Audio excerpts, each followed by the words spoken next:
ॐ चन्द्रस्य मातुल्यं पवित्रं पापनाशनम् आपदामहर्ते नित्यं लक्ष्मीस्तिष्ठति सर्वदा। भुवः स्वः तत्सवितुर्वरेण्यं भर्गो देवस्य धीमहि धियो यो नः प्रचोदयात्।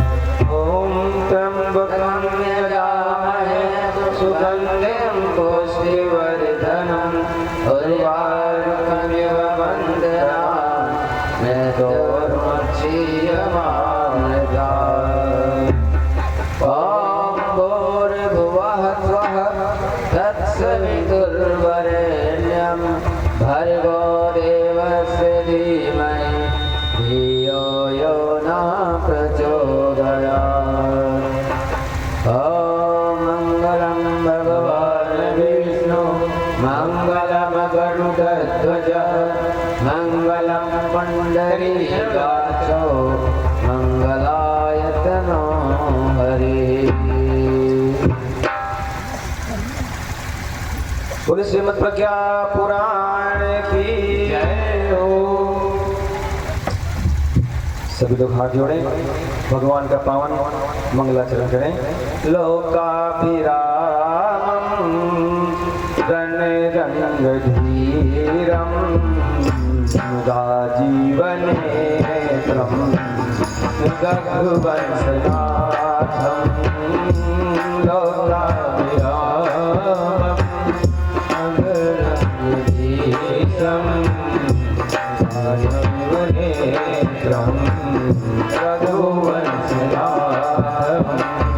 कारुण्यरूपं करुणाकरन्दं कारुण्यरूपं करुणाकरन्दं श्रीरामचन्द्रं शरणं प्रपद्ये श्रीरामचन्द्रं शरणं प्रपद्ये।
सीता राम राम राम सीता